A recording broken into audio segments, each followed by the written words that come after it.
నమస్తే. నేను లోకేష్. ఎస్, మీరు స్క్రీన్ మీద చూస్తున్నారు. కాంగ్రెస్లో మొదలైన కుమ్ములాటలు, అదేవిధంగా మెయిన్గా పొంగులేటి, అదేవిధంగా బట్టి మధ్యలో కూడా మొదలైనట్టుగా తెలుస్తుంది.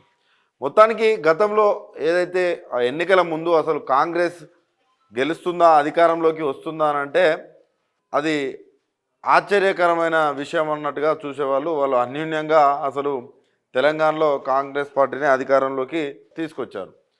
ఆ తీసుకొచ్చిన దాంట్లో ఖమ్మం కీలక పాత్ర పోషించింది. ఒక భద్రాచలం మినహా అన్ని సీట్లు కూడా కాంగ్రెస్ గెలిచింది.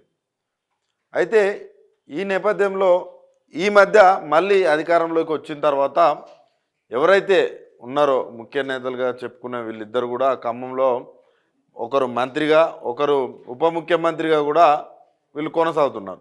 ఈ నేపథ్యంలోనే ఎంపీ ఎలక్షన్స్ దగ్గరకు వస్తున్న నేపథ్యంలో సోనియా గాంధీ అక్కడి నుంచి పోటీ చేస్తా అనుకున్నారు. కానీ రాజకీయాలకు దూరంగా ఉంటూ రాజ్యసభకు వెళ్తున్నట్టుగా కూడా తెలుస్తుంది. అయితే ఇప్పుడు ఆ ఎంపీ సీటు పైన గతంలో రేణుకా చౌదరి తోటి కూడా పోటీ ఉండేది, కానీ ఇప్పుడు ఆ యొక్క పోటీలో కూడా ఆమె కూడా రాజ్యసభకు వెళ్తున్నట్టు తెలుస్తుంది. మొత్తానికి అక్కడ తుమ్మల, పొంగులేటి, బట్టి ముగ్గురు మధ్యలో కుమ్ములాట మొదలైంది. నాకు అంటే ఆ సీటు నాకు, నా ఫ్యామిలీకి అంటే నా ఫ్యామిలీకి అనే తరహాలో ఆడ జరుగుతుంది. అదేవిధంగా గతంలో మనం చూసుకోవచ్చు, ఇదే బట్టి పాదయాత్రని ఆయన దరిదాపు 1000కి పైగా కిలోమీటర్లకు తిరిగినా కూడా ఆ యొక్క పాదయాత్రని బయటికి రాకుండా ఆయన ఎవరు పొంగులేటి మంత్రిగా ఉన్న, ఇప్పుడు మంత్రిగా ఉన్న పొంగులేటి ఎవరైతే ఉన్నారో తన జాయినింగ్ సభని హైలైట్ చేశారు తప్ప బట్టి పాదయాత్రని బయటికి రాకుండా చేసింది పొంగులేటి. ఆ రోజు నుంచి కూడా ఈ రోజు వరకు కూడా బట్టి పొంగులేటి పైన కొంచెం కోపంగానే ఉన్నట్టుగా తెలుస్తుంది. అదేవిధంగా తుమ్మల మొత్తం వీళ్ళ తనయుడికి కావచ్చు, అటు పొంగులేటి బ్రదర్కి కావచ్చు, ఇటు బట్టి వైఫ్ కావచ్చు, వీళ్ళు ముగ్గురు కూడా ఆ యొక్క టికెట్ ఆశిస్తున్నారు.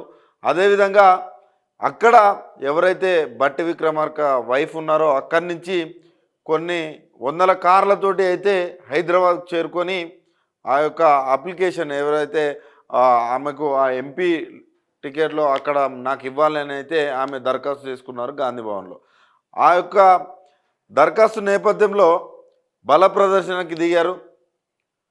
ఆ దిగిన తర్వాత ఆ దరఖాస్తులు కూడా అప్లికేషన్ అయిపోయినాయి. ఇక్కడ అన్యూన్యంగా విహెచ్ హనుమంతరావు గతంలో నుంచి కూడా బీసీ నేత అయిన, గతంలో నుంచి కూడా అక్కడే నేను ఎంపీగా పోటీ చేయబోతున్నాను కూడా చెప్తున్నాను.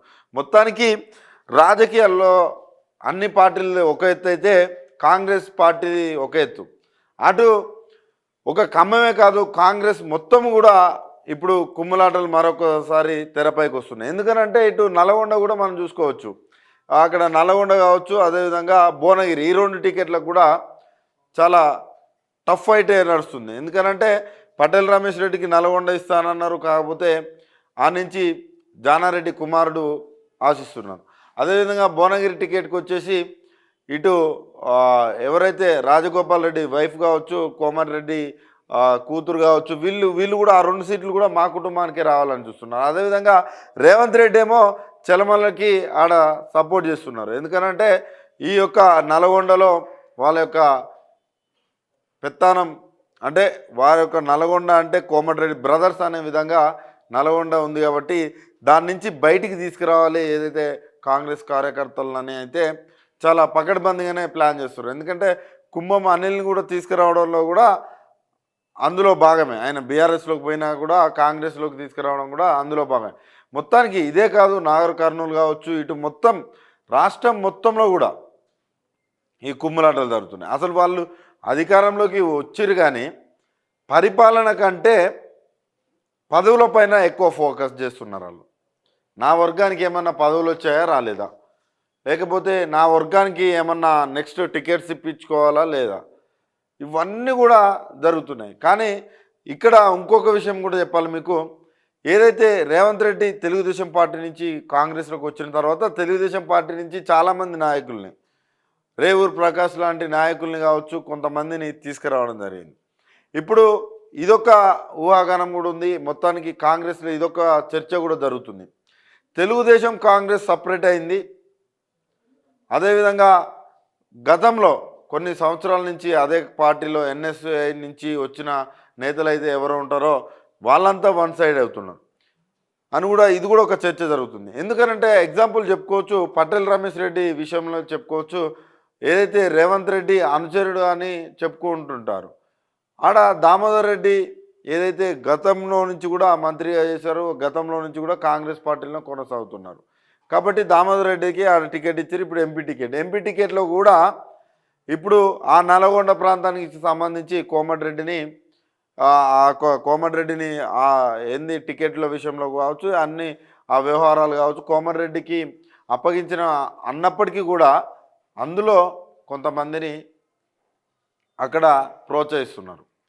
మొత్తానికి కాంగ్రెస్ పార్టీ అంటేనే కుమ్ములాట అంటేనే కాంగ్రెస్ పార్టీ అటు నల్లగొండ కావచ్చు, ఇటు ఖమ్మం కావచ్చు, ఇటు వరంగల్లో కూడా ఆ యొక్క ఏది వేం నరేందర్ వీళ్ళు ఆ ఒక్క వర్గం, ఇటు కొండ సురేఖ వీళ్ళందరూ అటు ఒక వర్గం. మొత్తానికి కాంగ్రెస్లో తెరపైకి మళ్ళీ కుమ్ములాటలు రాబోతున్నాయి. సరే చూద్దాం మరి ఎంతవరకు ఏంది. అప్పుడు ఏదైతే విభేదాలు బయటపడ్డాయనగానే ఎవరో ఇంట్లో ఒక ఇంట్లో కాఫీనో టీనో మీటింగ్ ఉంటుంది అన్నమాట.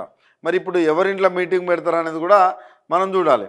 మొత్తానికి ఇక్కడ ఇప్పుడు ఈ పరిణామాలను చూసి నాకు టికెట్ అనే పరిణామాలు చూసి కరడు కట్టిన కాంగ్రెస్ నాయకులు కావచ్చు, కార్యకర్తలు కావచ్చు, వాళ్ళు తలదించుకునే పరిస్థితి అయితే ఏర్పడుతుంది. ఎందుకనంటే కష్టపడ్డది మేము, 10 ఏళ్ళ నుంచి కష్టపడ్డది మేము, ఈరోజు అధికారంలోకి రాగానే ఎవరెవరో పార్టీలో జాయిన్ అయ్యి మా యొక్క పదవులు కావచ్చు, మా యొక్క టికెట్స్ కావచ్చు పారాషూట్లా ఎత్తుకపోతున్నారని అయితే వాపోతున్నారు.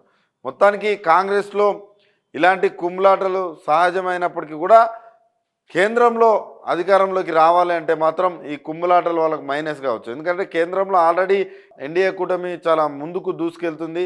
మరి ఇక్కడ ఇండియా కూటమి ఏమో విడిపోతుంది, విచ్ఛిన్నమవుతుంది. ఎట్లా అంటే మమతా బెనర్జీ గారు బయటికి రావడం, అదేవిధంగా బీహార్లో మనం చూసినాం, వాళ్ళు మళ్ళీ ఎన్డీఏ కూటమితో పొత్తు పెట్టుకొని వాళ్ళు సీఎంగా ఏర్పాటు చేసుకోవడం. కాబట్టి అధికారంలో ఉన్న రాష్ట్రంలోనే ఇలాంటి పరిణామాలు జరగడం ఎంపీ ఎలక్షన్లో మాత్రం కాంగ్రెస్కు పెద్ద తీరని దెబ్బ. ఓవైపు కాంగ్రెస్ని వీడి వెళ్తున్నారు ఈ లొల్లులు తట్టుకోలేక.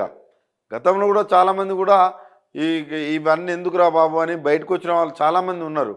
కాకపోతే ఇది వాళ్లకు చాలా నష్టమని కూడా తెలుస్తుంది. మొత్తానికి కాంగ్రెస్లో కుమ్ములాటలు మరొకసారి తెరపైకి రాబోతున్నాయని అయితే రాజకీయ విశ్లేషకులు అయితే చెప్తున్నారు.